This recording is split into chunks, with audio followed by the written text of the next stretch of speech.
আসসালামু আলাইকুম, কেমন আছেন সবাই? আশা করছি সবাই খুব ভালো আছে।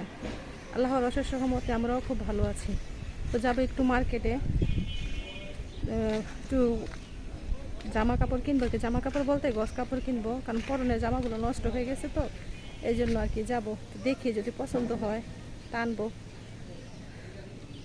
আনার চেষ্টা করবো। তো সাথেই থাকেন।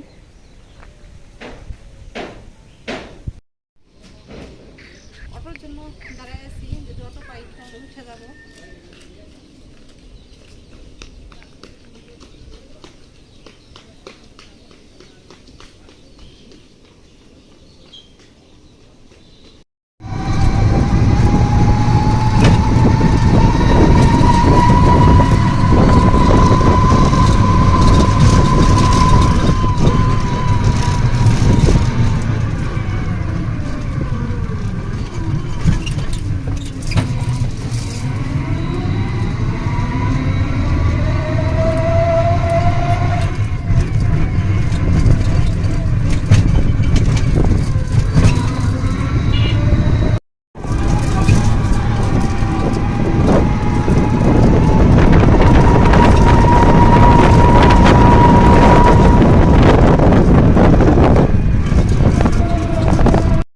$140 এটা, আর এটা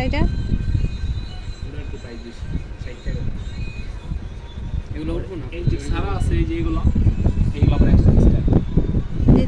না, এটা কালোর মধ্যে বিচারতেছিলাম আমি একটু, কালো টাইপের এটা।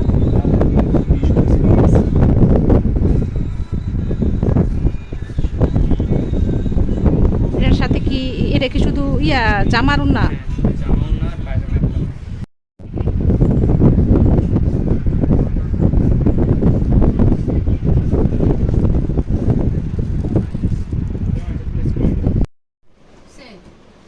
তো গতকালকে যে মার্কেটে গেছিলাম পরার জন্য আর কি কিছু কাপড় আনতে, আমার জামাগুলো নষ্ট হয়ে গেছে, এই জন্য বাড়িতে পরার জন্য নিয়ে আসছিলাম।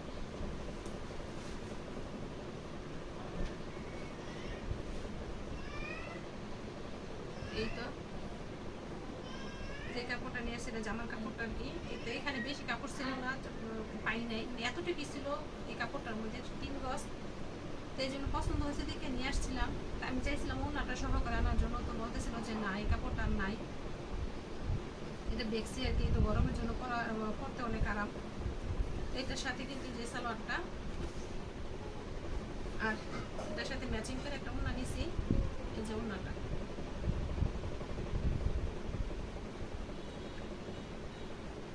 আর এখানে যে এই কাপড়টা নিছি, এটা মনে হয় নিচ্ছে 120-30 টাকা গজ নিছি। এটা দেখছি যে এই কাপড়টা নিছি, দেখছেন করে দেখাইছিলাম। তো এই কাপড়টা জামার জন্য নিচে, জামার ওড়না আর কি এই কাপড়ে। এই যে জামাটার ওড়নাটা, এদের সাথে সালোয়ারের কাপড়।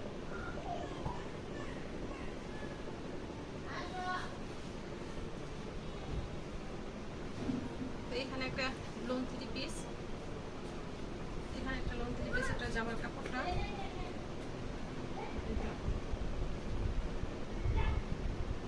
মানে বাসা পরার জন্য, সবসময় যাতে বাসা পরতে পারি এর জন্য নিচ্ছি। এই যে এটার সাথে যে এই সালোয়ারটা। আর এখানে কাপড় আনছিলাম 8 গজ, কারণ এর আগে কাপড় আনা হয়েছিল। তো ওর আব্বু যে নিয়ে আসছিল আর কি কাপড়টা, তখন কাপড়টা জামার মধ্যে কম ছিল, মানে হাতার কাপড়টা আমার হয় নাই। তো বুঝতে পারেনি কে, এর জন্য কাপড়টা কমের কারণে আর বাড়াইনি জামাটা। তো আমি এই কাপড়টা পাইছি দিয়া ওই দোকানে গেছিলাম, পাওয়ার পরে আবার এই কাপড়টা আমি 8 গজ নিয়ে আসছি হাতা বানা হাতার জন্য। এই কাপড়টা দিয়ে হাতাটা দিয়ে দিব, তখন আর জামাটা বানাইতে পারবো।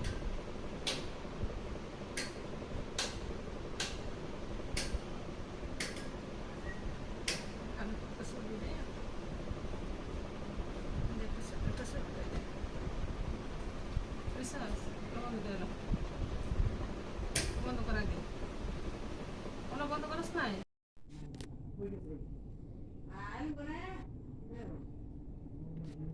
তো রান্নাঘরে চলে আসলাম। তো এগুলো যে পাকোড়া বানাবো, মুরগিটা কিন্তু আমি আগেই ম্যারিনেট করে রাখছিলাম ফ্রিজে। তো এখন বাইর করে শুধু কর্নফ্লাওয়ারটা দিয়ে আর ময়দা দিয়ে রাখছি। আমি কিন্তু তেলটাও গরম বসাই দিছি। তো যেহেতু বড় মুরগি একটু আস্তে আস্তে সময় লাগবে, আর পাতলা পাতলা করে পিসগুলো কিন্তু একদম আমি করছি। তেলটা আমার গরম হয়ে গেছে, আমি দিয়ে দিই আস্তে আস্তে।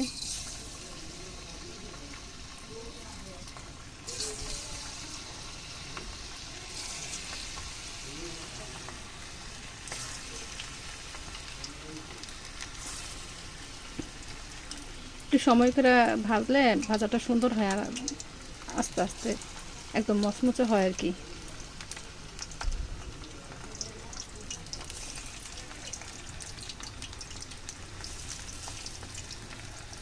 সবগুলো সুন্দর করে দিয়ে ভাইজানি। তো এই তো আমি ভাইজানি দিয়েছি একদম মচমচে করে, একদম লাল করে বাঁচতেছি আর কি। তো যেহেতু মুরগিটা একটু বড় সাইজের, মাংসগুলো আমি ছোটো ছোটো টুকরা করছি, আর তো ভাজাটা একটু কড়া করে দিতেছি। মানে রান্না করে না লাইটটা নষ্ট হয়ে গেছে, তো এখন আর লাইটটা আর কি লাগাবো না, কারণ এখানে তো বেশি দিন নাই, এই জন্য আর এত ইয়া করবো না।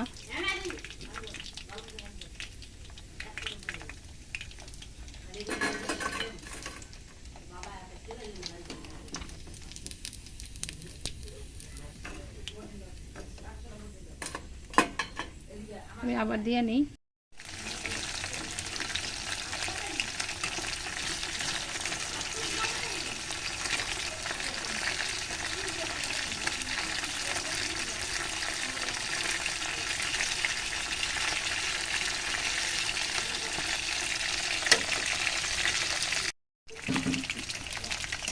তো এই তো নামিয়ে নিব।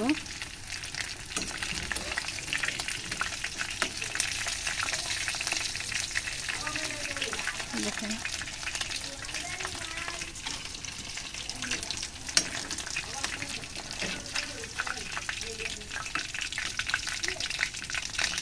এই পাকোড়াগুলো মানে গরম গরম কিন্তু অনেক মজা লাগে খাইতে। আমি একদম ছোট ছোট টুকরা করছি, পিসগুলো কিন্তু আমার একদম ছোট ছোট হয়েছে।